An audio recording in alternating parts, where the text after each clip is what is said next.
द्वितीय पीयूसी छात्राओं को नमस्कार।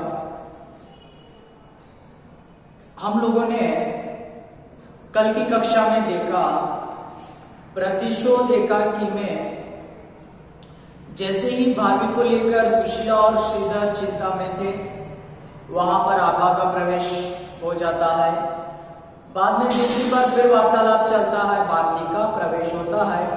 तो भारती भारवी के ज्ञान को लेकर यहाँ पर चर्चा कर रही है। उसका कहना है यानी भारवी का जो ज्ञान है सरस्वती के वीणा पर, यानी ब्रह्म ज्ञान जो सरस्वती के वीणा पर नृत्य कर रहा, ऐसे उनके मुख से शास्त्रार्थ को मैं सुन रही थी। ಹಾಗಾದ್ರೆ ನಿನ್ನೆಯ ತರಗತಿಯಲ್ಲಿ ನಾವೆಲ್ಲರೂ ನೋಡಿದ ಹಾಗೆ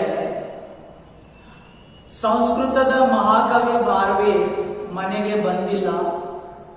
ಆದರೆ ಬಂದಿಲ್ಲಪ್ಪ ಅಂತಂದ್ರೆ ಆ ಸಂಸ್ಕೃತದ ಮಹಾಕವಿಯ ಬಗ್ಗೆ ತಾಯಿ ಮತ್ತೆ ತಂದೆ ಚಿಂತಿತರಾಗಿದ್ದಾರೆ, ಸುಶೀಲಾ ಮತ್ತೆ ಶ್ರೀಧರ್.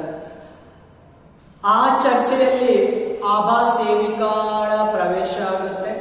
ತದನಂತರ ಎರಡನೇದಾಗಿ ಭಾರತಿ ಪ್ರವೇಶವನ್ನ ಮಾಡ್ತಾ ಇದ್ದಾಳೆ. ಒಬ್ಬ ವಿದೂಷಿಯಾಗಿದ್ದಾಳೆ. ಆ ಭಾರತಿ ಏನ್ ಹೇಳ್ತಾ ಇದ್ದಾಳಪ್ಪ ಅಂತಂದ್ರೆ, ಸಂಸ್ಕೃತದ ಮಹಾಕವಿಯ ಮುಖದಿಂದ ಆ ಶಾಸ್ತ್ರಗಳನ್ನ ಕೇಳಿದ್ರೆ ಬ್ರಹ್ಮ ಜ್ಞಾನ ಸರಸ್ವತಿ ವೀಣೆಯ ಮೇಲೆ ನೃತ್ಯ ಮಾಡುವ ಹಾಗೆ ಇತ್ತು ಅನ್ನುವಂಥದ್ದನ್ನ ಚರ್ಚೆ ಮಾಡ್ತಾ ಇದ್ದಾರೆ. तो आगे देखिए, सुशीला धन्य है मेरा कवि। श्रीधर, इस समय तुम्हारे आने का अभिप्राय क्या है?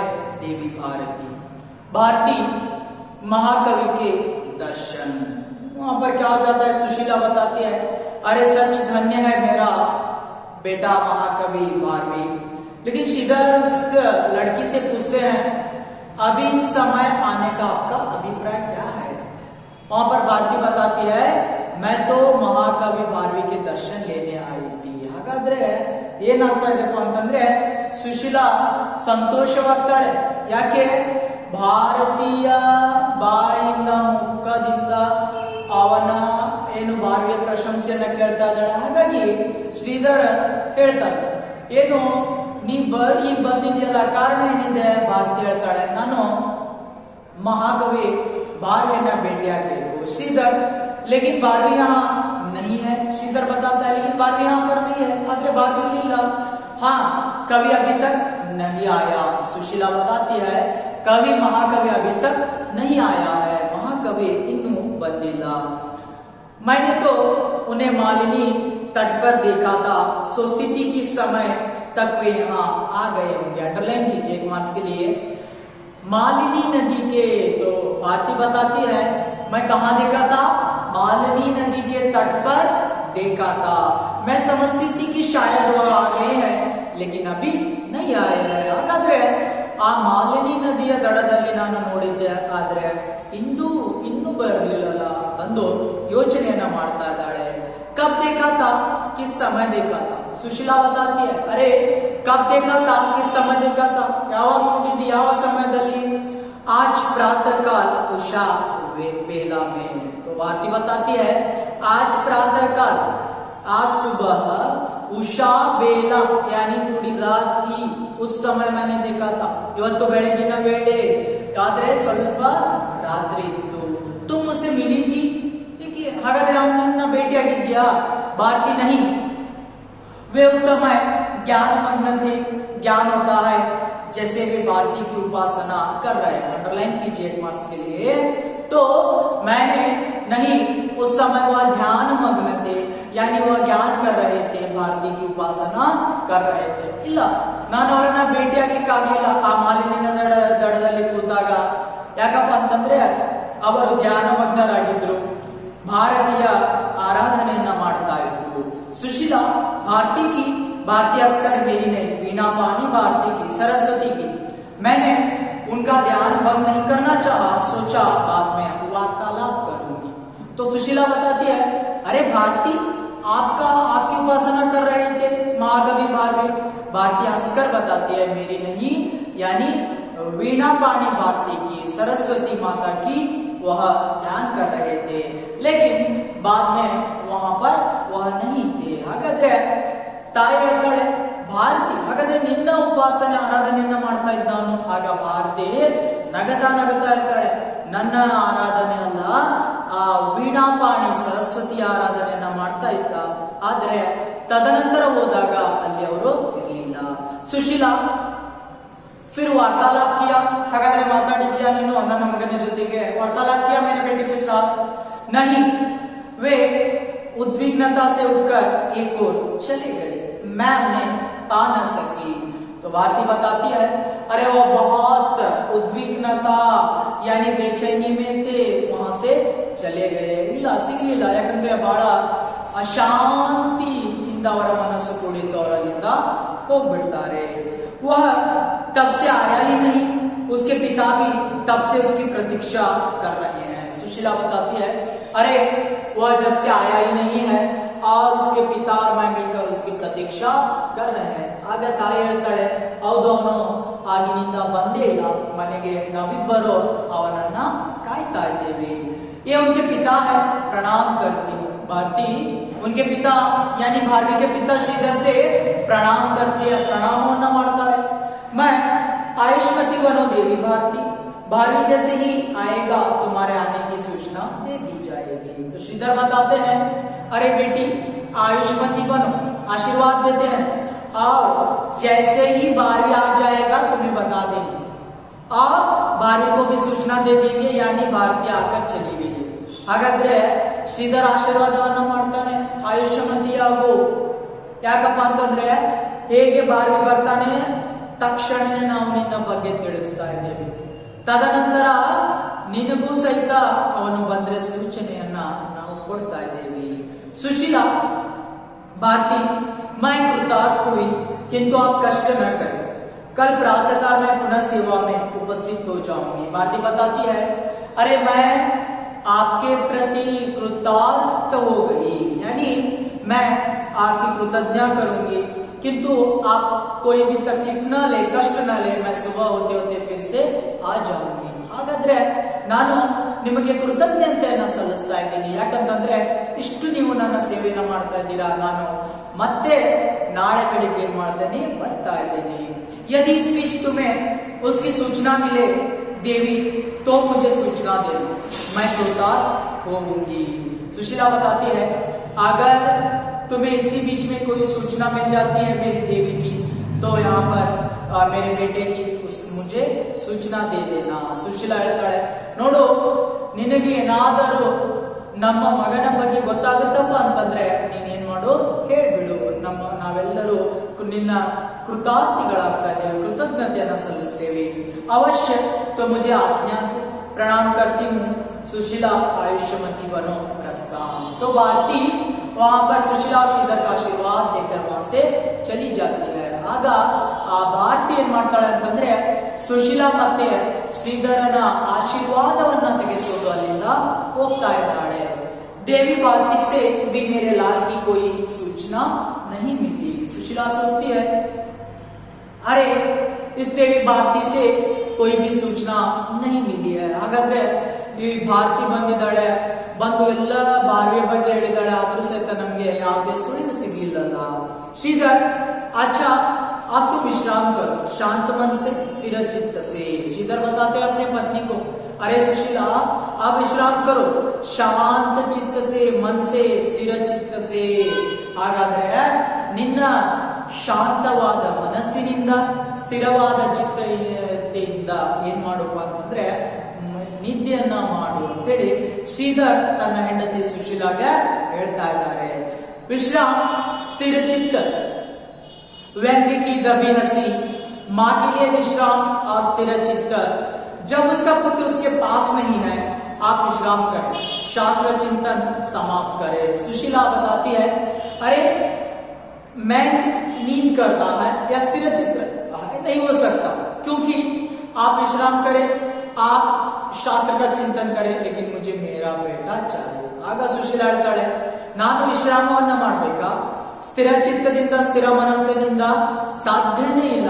ಯಾಕಪ್ಪ ಅಂತಂದ್ರೆ ನನಗೆ ನನ್ನ ಮಗಳ ಬೇಕೇ ಬೇಕು, ನೀವು ವಿಶ್ರಾಮವನ್ನ ಮಾಡಿ ಶಾಸ್ತ್ರ ಚಿಂತನೆಯನ್ನ ಮಾಡಿ. मैं उठता हूँ, तुम शैया पर जाओ, स्थिर चित्त से शयन करो. उठो, मैं वचन देता हूँ कि कल भारवी को अपने साथ ही ले आऊंगा. श्रीधर बताता है, अरे देखो अभी तुम शैया पर यानी बिछौने में जाकर सो जाओ, लेकिन मैं वचन देता हूँ कल सुबह होते होते ही अपने बेटे को आपके सामने लाऊंगा. ಶ್ರೀಧರ್ ಹೇಳ್ತಾನೆ, ಈಗ ಚಿತ್ತ ಮನಸ್ಸಿನಲ್ಲಿ ನಿದ್ದೆಯನ್ನ ಮಾಡು, ಶಯ್ಯ ಹಾಸಿಗೆ ಮೇಲೆ ಮಲಗೋ, ಆದರೆ ಬೆಳಿಗ್ಗೆ ಎದ್ದ ತಕ್ಷಣ ನಾನು ಏನ್ ಮಾಡ್ತೇನೆ, ನಿನ್ನ ಮಗನನ್ನ ನಿನ್ನೆ ಮುಂದೆ ಕರ್ಕೊಂಡು ಬರ್ತಾ ಇದ್ದೀನಿ.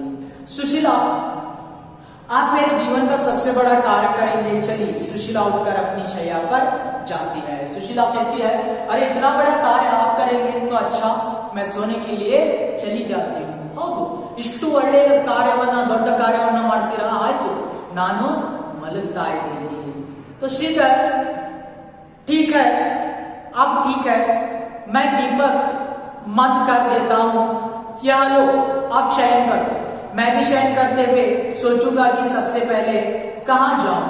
श्रीधर बताता है, देखो अभी मैं दीपक बंद कर देता हूँ और अभी शयन पर यानी शयन करो, शैया पर सो जाओ, लेकिन मैं भी सोचता हूँ सुबह पहले भारवी को ढूंढने के लिए कहाँ पर जाना है.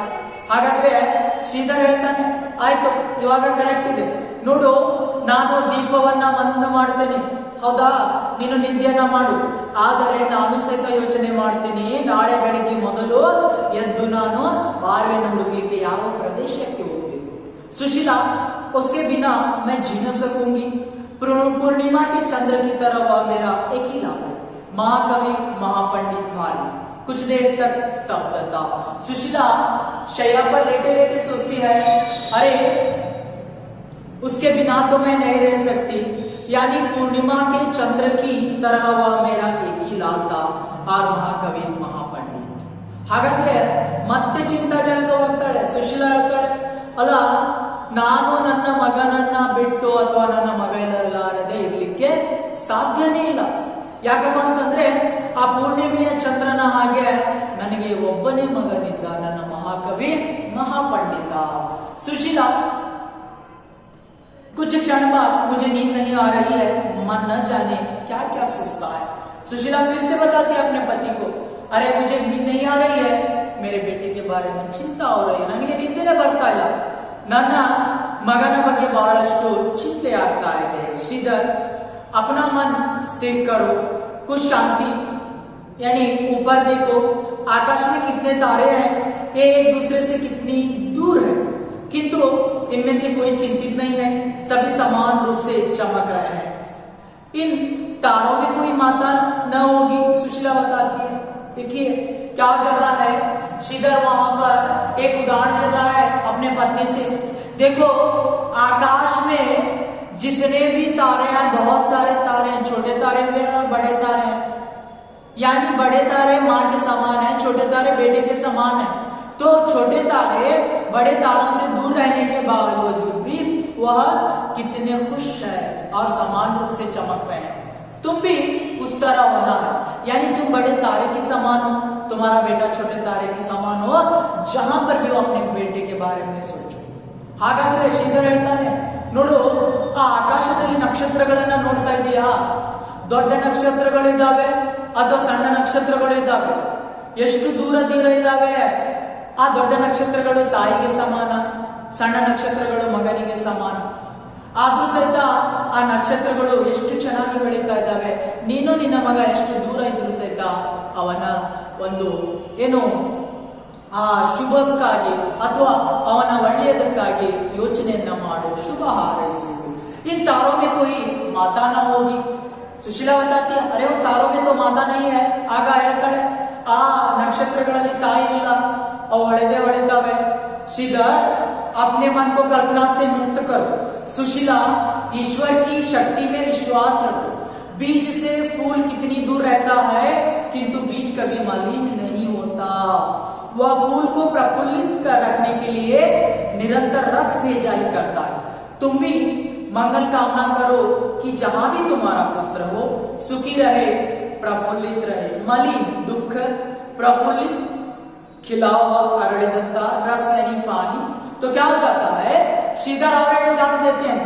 देखो यहां पर सारे संसार में ईश्वर की शक्ति समा गई है और हम लोगों को ईश्वर की शक्ति पर विश्वास रखना है, क्योंकि जैसे ही यहां पर बीज जो होता है, बीज से फूल बनता है या पेड़ बनता है, पेड़ से फूल या डाली डाली से फूल, तो बीज कभी भी दुख नहीं होता, क्योंकि फूल उतने दूर होने के बावजूद भी फिर भी बीज यानी जो जड़ें होते हैं क्या करते हैं, पानी रस निरंतर भेजा करते हैं अपने फूल के लिए। तो उस तरह तुम भी अपने बेटे के खुशियों के लिए यानी क्या हो जाओ वहां पर चिंता करो। ಹಾಗಾದ್ರೆ ಶ್ರೀಧರ್ ಹೇಳ್ತಾನೆ, ಮತ್ತೊಂದು ಉದಾಹರಣೆ ಕೊಡ್ತಾನೆ, ನೋಡು ಈ ಸಂಸಾರ ಅನ್ನುವಂಥದ್ದು ಈಶ್ವರನ ಮೇಲೆ ಅವಲಂಬಿತವಾಗಿದೆ. ನಮಗೆಲ್ಲರಿಗೂ ಆ ಈಶ್ವರನ ಶಕ್ತಿಯ ಮೇಲೆ ವಿಶ್ವಾಸವಿರಬೇಕು. ಹಾಗಾದ್ರೆ ಒಂದು ಉದಾಹರಣೆ ಕೊಡ್ತಾನೆ, ನೀನು ಬೀಜವನ್ನು ನೋಡ್ತಾ ಇದೀಯ, ನೋಡಿ ಬೀಜದಿಂದ ಮೊಳಕೆ ಹೊಡೆಯುತ್ತೆ ಅಥವಾ ಬಳ್ಳಿ ಆಗುತ್ತೆ, ಬಳ್ಳಿಯಿಂದ ಹೂಗಳಾಗ್ತವೆ, ಅಥವಾ ಮರವಾಗುತ್ತೆ, ಮರದಿಂದ ಹೂವಾಗ್ತವೆ, ಹಣ್ಣಾಗ್ತವೆ. ಹಾಗಾಗಿ ಇಲ್ಲಿ ಶ್ರೀಧರ್ ಹೇಳ್ತಾನೆ, ಆ ಬೀಜದಿಂದ ಏನು ಹೂವಾಗಿರುತ್ತೆ ಆ ಬೀಜ ಯಾವಾಗಲೂ ಹೂವಿನಿಂದ ದುಃಖವಾಗೋದಿಲ್ಲ, ದೂರ ಇದ್ರೂ ಸಹಿತ. ಯಾಕೆ? ನಿರಂತರವಾಗಿ ನೀರನ್ನ ಕಳಿಸುತ್ತೆ.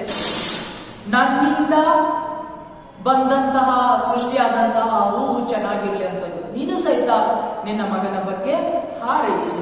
ಸುಶೀಲಾ, मेरा पुत्र जहां भी हो सुखी रहे, प्रफुल्लित रहे. सुशीला बताती है, अरे मेरा पुत्र जहां पर भी हो अच्छा रहे, सुखी रहे, प्रफुल्लित रहे. ಆಗ ಸುಶೀಲಾ ಹೇಳ್ತಾಳೆ, ನನ್ನ ಮಗ ಎಲ್ಲೇ ಇರಲಿ ಸುಖಿಯಾಗಿರ್ಲಿ, ಸಂತೋಷದಿಂದ ಇರಲಿ ಅಂತಂದು ಹೇಳ್ತಾ ಇದ್ದಾಳೆ.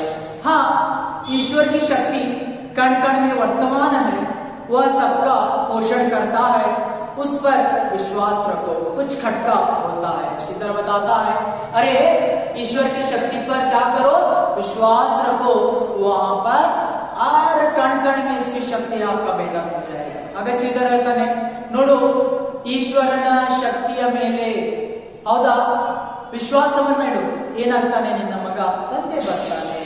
कुछ खटका होता है, वो शब्द केड़ सकते. चौंकर, यह खटका कैसा, क्या मेरा भार भी आ गया? श्रीधर, अरे यह तो हवा का झोंका है जिससे द्वार पर शब्द हुआ है, तुम व्यर्थ इतनी व्यग्र हो. सुशीला, शांत रहो. तो वहां पर सुशीला हैरान हो जाती है, अरे कुछ खटका, कोई आ गया देखो. लेकिन श्रीधर बताता है, वह तो हवा का झोंका है, तुम व्यर्थ में चिंता करती हो, यानी शांति से रहो. हागाದ್ರೆ ಸುಶೀಲಾ ಹೇಳ್ತಾಳೆ, ಏನೋ ಶಬ್ದ ಕೇಳಿಸ್ತು, ಯಾರಾದ್ರೂ ಬಂದಿರ್ಬೋದು, ನನ್ನ ಮಗ ಬಂದಿರ್ಬೋದು ಅಂದಾಗ ಶ್ರೀಧರ್ ಹೇಳ್ತಾನೆ, ಅದು ಗಾಳಿಯ ಅಲೆ, ಗಾಳಿಯ ಹೊಡೆತ. ನೀ ಯಾಕೆ ಚಿಂತೆಯನ್ನ ಮಾಡ್ತಾ ಇದೀಯಾ?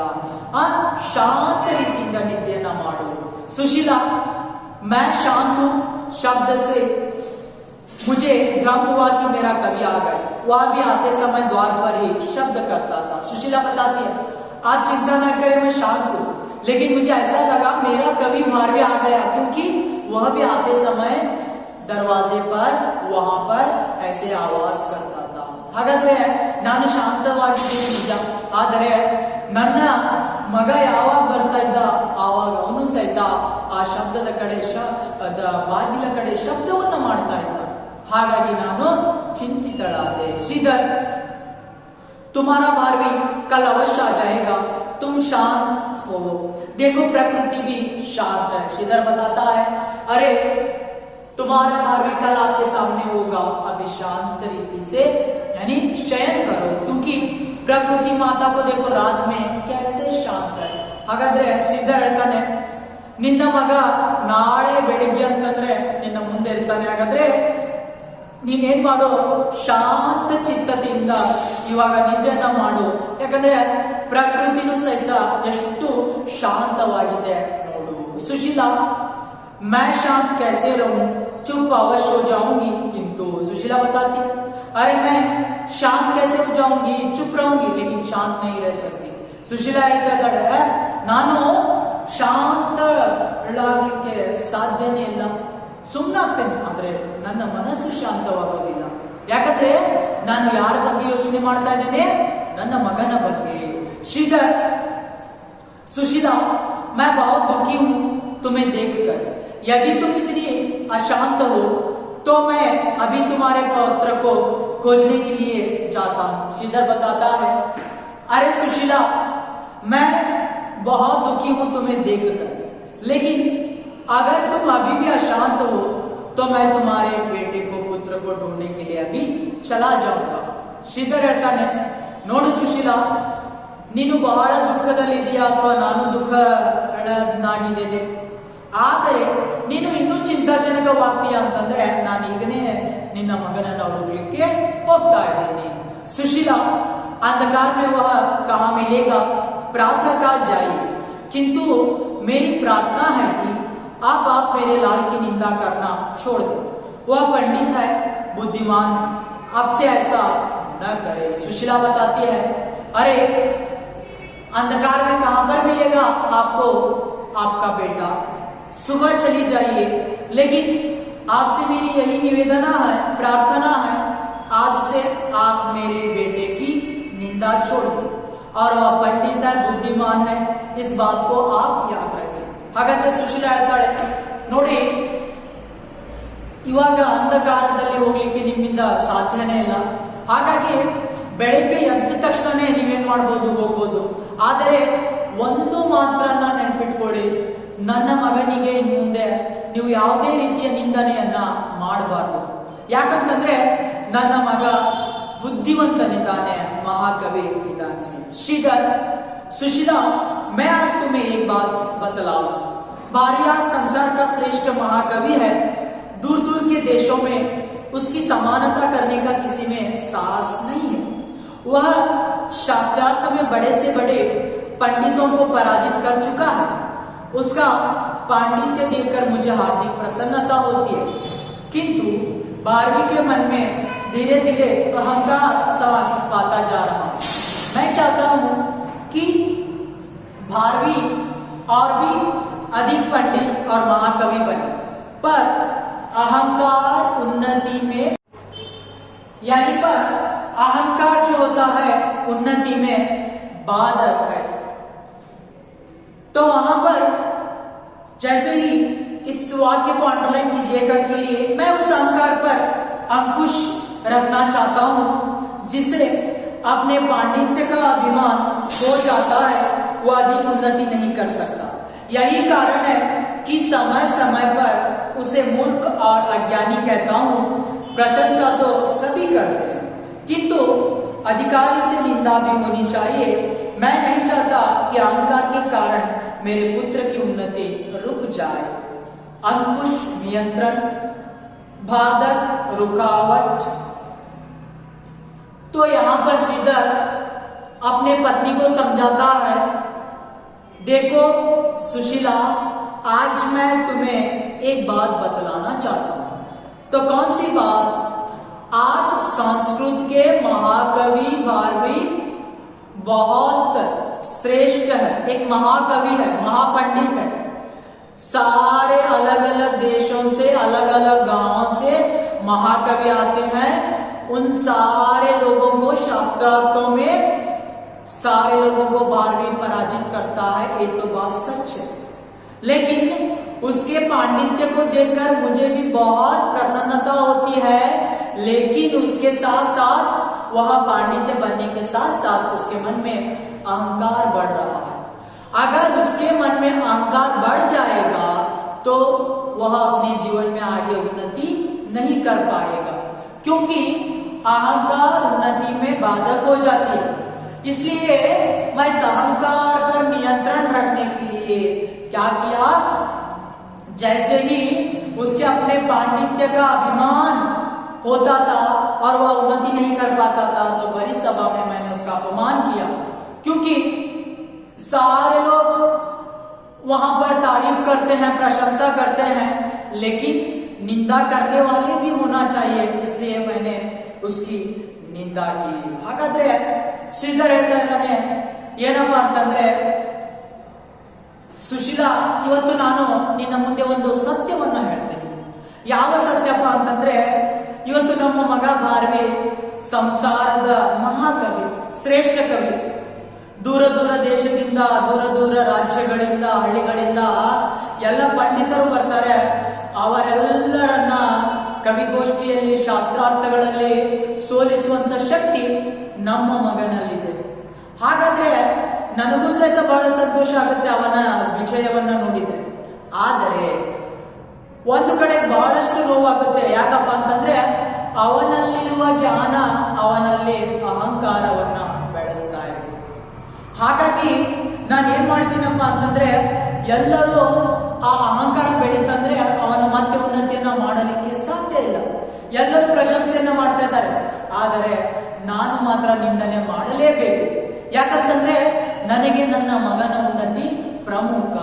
ಹಾಗಾಗಿ ನಾನು ಅವನಿಗೆ ತುಂಬಿದ ಸಭೆಯಲ್ಲಿ ಅವನ ಅಹಂಕಾರವನ್ನ ಕಡಿಮೆ ಮಾಡಲಿಕ್ಕೆ ಪ್ರಯತ್ನ ಮಾಡಿದ್ದೇನೆ. तो सुशीला, तो विहल होकर क्या कहा आपने? आश्चर्य से क्या कहा आपने? ये ಹೇಳಿದ್ರ मैं नहीं चाहता अहंकार के कारण मेरे पुत्र की उन्नति रुक जाए.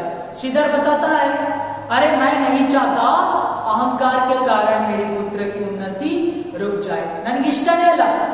ಏನು ಇಷ್ಟ ಇಲ್ಲಪ್ಪ ಅಂತಂದ್ರೆ ಅಹಂಕಾರದಿಂದ ನನ್ನ ಮಗನ ಉನ್ನತಿ ತಡೆಯುವಂಥದ್ದು. सुशीला, तो जो आप मेरे लाल पर क्रोध प्रकट करते हैं वह सच्चा नहीं है. ठीक है, सुशीला पूछती है, क्या आप मेरे बेटे के ऊपर क्रोध करते हैं, गुस्सा करते हैं, डांटते हैं? क्या सच नहीं है? ಹೌದಾ? ಹಾಗಾದ್ರೆ ನೀವು ನನ್ನ ಮಗನ ಬಗ್ಗೆ ಸಿಟ್ಟನ್ನ ತರ್ತಾ ಇದ್ದೀರಾ, ಬೈತಾ ಇದ್ದೀರಾ, ಅದು ನಿಜ ಅಲ್ವಾ, ಸುಳ್ಳ? ಹಾಗಾದ್ರೆ ಅಂತೇಳಿ ಹೇಳ್ತಾ ಇದ್ದಾಳೆ. तो श्रीधर, अणुमात्र भी नहीं इस क्रोध में पुत्र के प्रति मंगल कामना छिपी है. मेरा पुत्र और भी विद्वान हो और भी यशस्वी हो. श्रीधर बताता है, अरे मैं अपने बेटे के बारे में कभी भी निंदा नहीं करूंगा या क्रोध नहीं जताऊंगा, क्योंकि मैं इसलिए इस क्रोध के पीछे यानी मेरे बेटे के लिए शुभ मंगल कामनाएं लगी है. यही मेरी कामना है. ಹಾಗಾದ್ರೆ ಶ್ರೀಧರ್ ಹೇಳ್ತಾನೆ, ನಾನು ಯಾವುದೇ ರೀತಿಯಾಗಿನೂ ಸಹಿತ ಅಥವಾ ಯಾವ ರೀತಿಯಿಂದಲೂ ನನ್ನ ಮಗನ ಮೇಲೆ ಸಿಟ್ಟಾಗೋದಿಲ್ಲ. ಯಾಕಂತಂದ್ರೆ ಆ ಸಿಟ್ಟಿನ ಹಿಂದೆ ನನ್ನ ಮಗನ ಉನ್ನತಿ ಇದೆ ಅಥವಾ ನನ್ನ ಮಗನ ಬಗ್ಗೆ ಒಳ್ಳೆಯ ಯೋಚನೆ ನನ್ನಲ್ಲಿದೆ.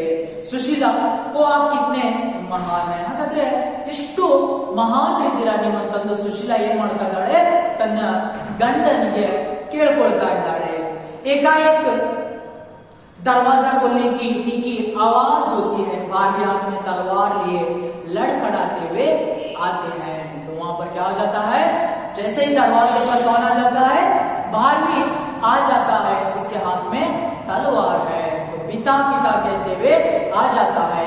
ಆಗ ಆ ಬಾಗಿಲ ಕಡೆ ಶಬ್ದ ಬರುತ್ತೆ. ಕೊನೆಯಲ್ಲಿ ಬರ್ತಾನೆ ಬಾರ್ವಿ, ಅವನ ಕೈಯಲ್ಲಿ ಖಡ್ಗ ಇದೆ. ಆ ಮುಂದಿನ ಕಥೆಯನ್ನು